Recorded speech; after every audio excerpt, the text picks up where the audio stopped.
Mirëmëngjes të nderuar të shikues. Ja ku takuam sërish në emisionin e përditshëm What Happened Today, ku do të jemi së bashku çdo ditë në orën 07:30. Data sot është 27 nëntor dhe ne kemi përgatitur për ju disa informacione me ngjarjet më të rëndësishme të ditës, të cilat ju ftoj që t'i ndiqni. 27 nëntori është dita e 331 e kalendarit gregorian, kështu që deri në fund të vitit kanë mbetur edhe 34 ditë. Ngjarje 1839. Në Boston, Massachusetts, u themelua American Statistical Association. 1901. U themelua US Army War College. 1978. Në San Francisco, California, kryetari i qytetit George Moscone, mbikëqyri Harvey Milk, vritën nga mbikëqyrësi i mëhershëm Dan White. 1992. Për herë të dytë brenda vitit, forcat e armatosura tentojnë të rrëzojnë presidentin e Venezuelës, Carlos Andrea Perez, nga pushteti. 1997. Vritën 25 njerëz në masakrën e dytë në Suhane, Algjeri. 2005. Transplantimi i parë i pjesëshëm i fytyrës së njeriut u realizua në Amiens, Francë. Lindje 1701. Lindri Anders Celsius, astronom suedez. 1874. Lindi Chaim Weizmann, kimist dhe burrshteti izraelit. 1940.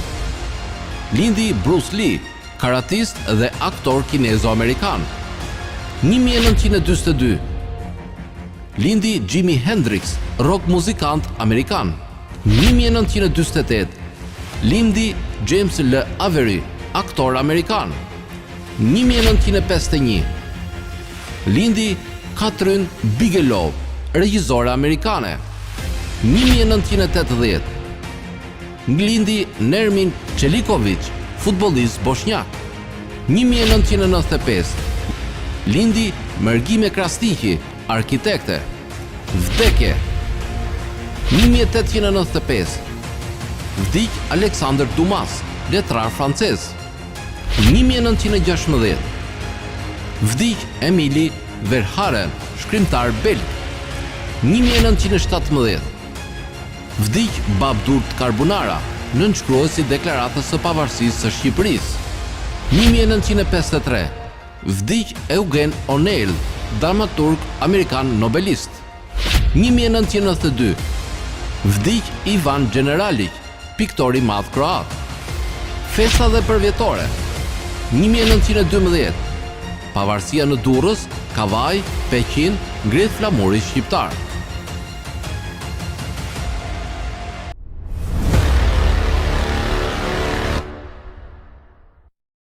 Në vitin 1895, në një dhomë të qetë në Suedi, Alfred Nobel, shpikësi dinamitit dhe një njeri i shqetësuar për ndikimin e shpikjes së tij, nënshkroi testamentin e tij të famshëm. Ai vendosi që pasuria e tij të përdorej për të krijuar çmimet Nobel, duke u bërë një simbol i paqes dhe përparimit shkencor.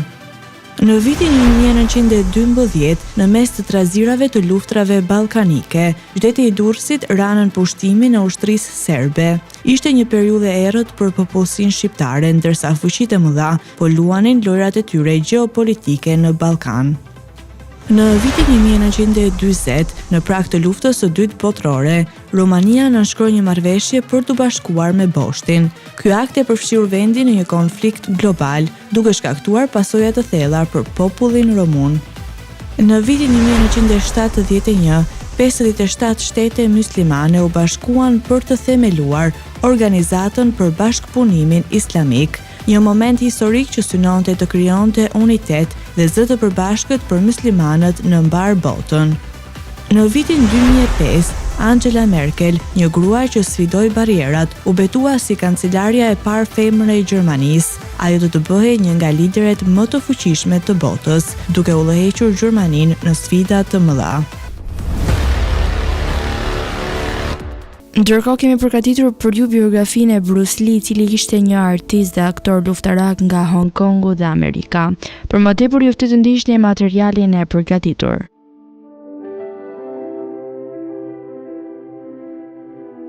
Bruce Lee lindi më 27 nëntor 1940 në San Francisco, Kaliforni, SBA, vdik në 20 korrik 1973 në Hong Kong. Ishte aktor i artit luftarak, filozof kinez, instruktor i artit luftarak, si dhe themeluesi stilit luftarak Jeet Kune Do, njihet si aktori me ndikim i artit marcial, si dhe ikonë e shekullit të 20. Gjithashtu ishte babai i aktorit Brandon Lee dhe aktores Shannon Lee. Bruce Lee përveç se ishte kampion i Kung Fu's, atë kohë pashtu Bruce Lee ka luajtur në disa filma dhe seriale dhe ishte regjisor dhe kishte bërë disa skenare mbi disa filma. Bruce Lee kishte vendos ta vazhdonte traditën e familjes për t'u bërë aktor si babai i tij, Lee Ho-chin, i cili ishte aktor dhe dirigjent operash. Bruce Lee, ndërsa në Shtetet e Bashkuara 1959-1964, Bruce Lee kishte braktisur mendimet e një karriere të filmit me favor të ndjekin artet marciale, megjithatë një ekspozitë të artit në marciale long.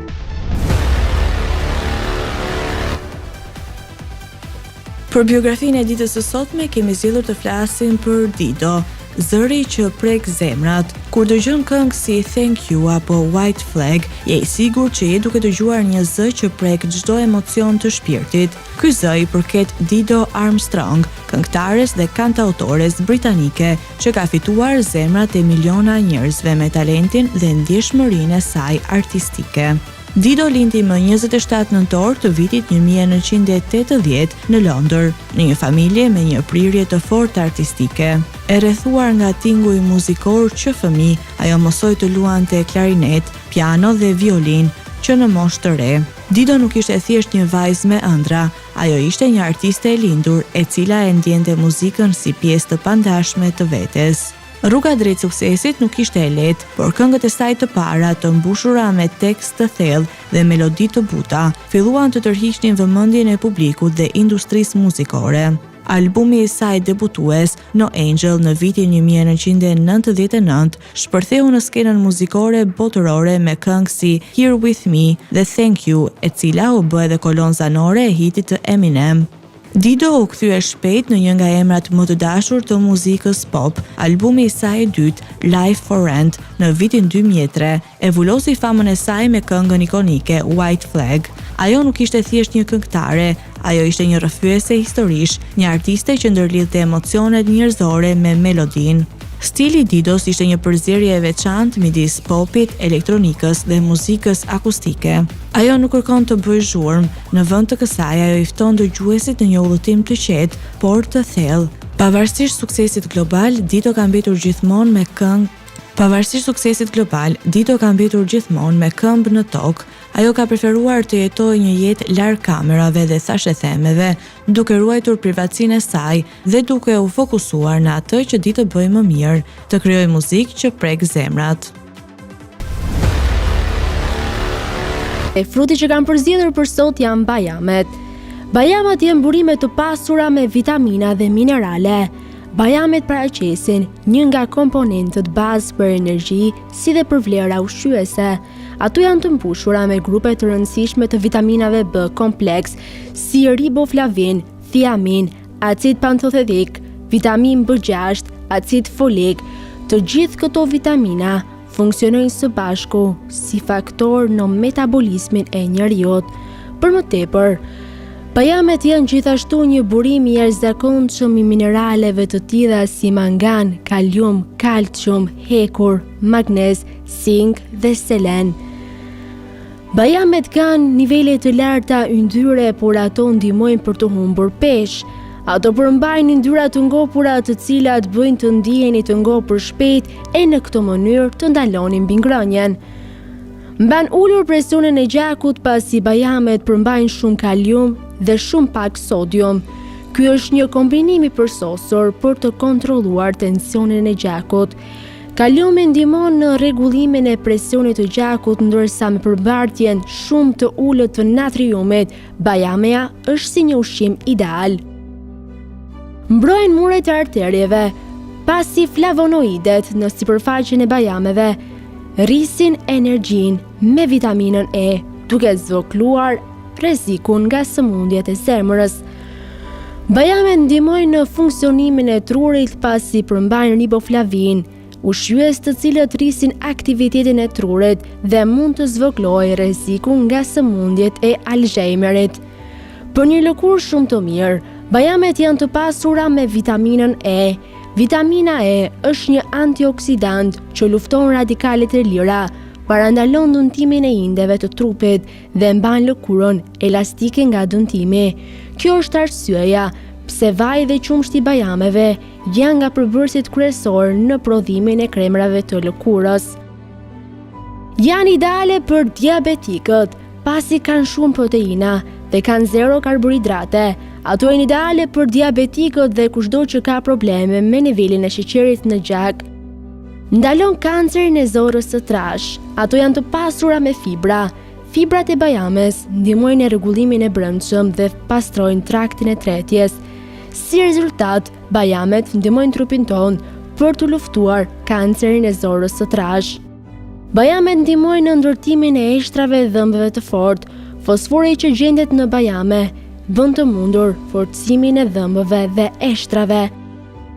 Bajamet shumë mirë kontribuojnë në zhvillimin e trurit.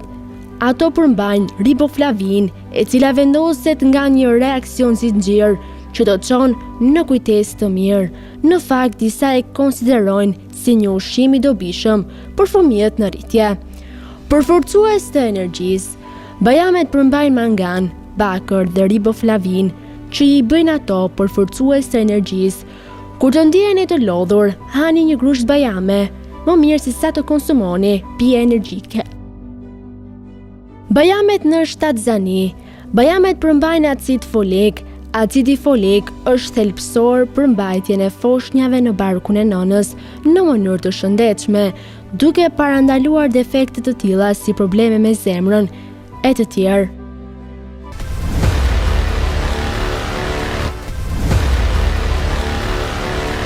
Do të vjojmë me rubrikën kuriozitete, ku sot kemi përzgjedhur një kuriozitet nga botanika. A mund të komunikojnë pemët mes tyre? Po, pemët mund të komunikojnë mes tyre dhe kjo ndodh përmes asaj që quhet rrjeti i korpullave nën tokë ose Wood Wide Web. Rrjetet e pemëve janë të lidhura me korpullat mikorizale, të cilat krijojnë një rrjet të ndërlikuar nën tokë. Përmes këtij rrjeti, pemët dërgojnë njëra tjetrës ushqim, minerale dhe madje sinjale paralajmëruese për sulme nga dëmtuesit apo kushte të pafavorshme. Për shembull, një pemë e sulmuar nga insektet mund të dërgojë sinjale kimike që paralajmërojnë pemët pranë saj të forcojnë mbrojtjen e tyre natyrore. Dhe tani ju ftoj të ndiqni parashikimin e motit në territorin shqiptar. Territori shqiptar për datën 27 nëntor 2025 do të jetë në ndikimin e masave ajrore të paqëndrueshme me mot të lagësht dhe merreshje në pjesën më të madhe të vendit.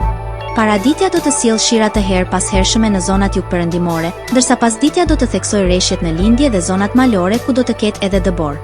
Temperatura minimale pritet të zbresë deri në 0 gradë Celsius, ndërsa ajo maksimale të arrijë deri në 17 gradë Celsius në zonat e ulta dhe bregdetare. Gjatë ditës priten rreth 1 deri në 2 orë diell në pjesët perëndimore ku rreshjet do të jenë më të rralla.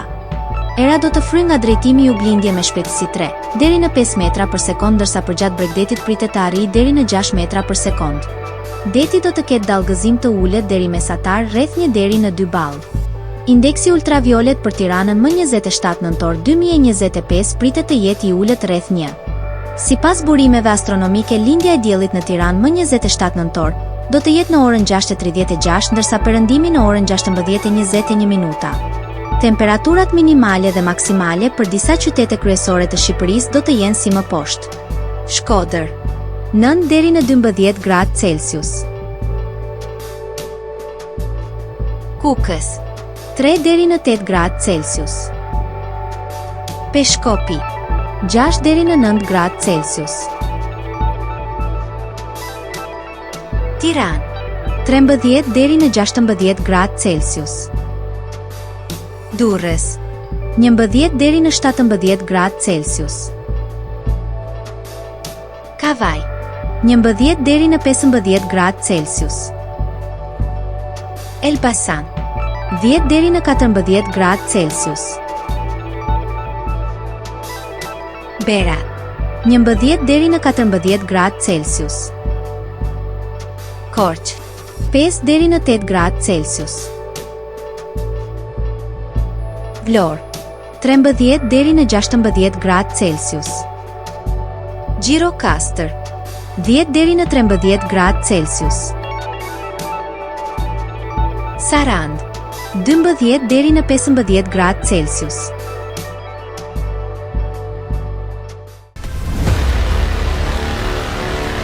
Tani u ftohet të ndiqni parashikimin e motit në territorin e Kosovës. Territori i Kosovës për datën 27 nëntor 2025 do të jetë në ndikimin e masave të ftohta ajrore me reshje të dobëta shiu dhe dëbore në shumë zona të vendit. Paraditja do të shoqërohet me mot të vranë dhe reshje bore në lindje, ndërsa pasditja sjell shira lokal në zonat perëndimore dhe jugore. Temperatura minimale pritet të zbresë deri në 0 gradë Celsius, ndërsa ajo maksimale të arrijë deri në 6 gradë Celsius në zonat e ulta. Era do të fryjë nga drejtimi verilindor me shpejtësi 2 deri në 4 metra për sekond. Indeksi ultraviolet për Prishtinën më 27 nëntor 2025 pritet të jetë i ulët rreth 1. Sipas burimeve astronomike, lindja e diellit në Prishtinë më 27 nëntor do të jetë në orën 6:34, ndërsa perëndimi në orën 16:12 minuta. Temperaturat minimale dhe maksimale për disa qytete kryesore të Kosovës do të jenë si më poshtë. Mitrovica 1 deri në 4 gradë Celsius. Podujev 0 deri në 3 gradë Celsius. Skënderaj 1 deri në 4 gradë Celsius. Pej 2 deri në 5 gradë Celsius. Prishtinë 0 deri në 3 gradë Celsius. Gjakov 2 deri në 6 gradë Celsius. Malishev 1 deri në 4 gradë Celsius. Gjilan 0 deri në 3 gradë Celsius. Ferizaj 0 deri në 3 gradë Celsius. Kaçanik 0 deri në 3 gradë Celsius. Suhare 2 deri në 5 gradë Celsius. Prizren 1 deri në 4 gradë Celsius. Të nderuar teleshikues, kjo është gjithçka e përgatitur për emisionin e sotëm. Bashkë do takohemi sërish nesër në të njëjtën orë. Ndërkohë filloni të ndiqni programacionin në vim të Drita Televizion, si dhe mos harroni të na ndiqni në rrjetet tona sociale, TikTok, Instagram, Twitter dhe Facebook, si në websajtin ton drita.tv.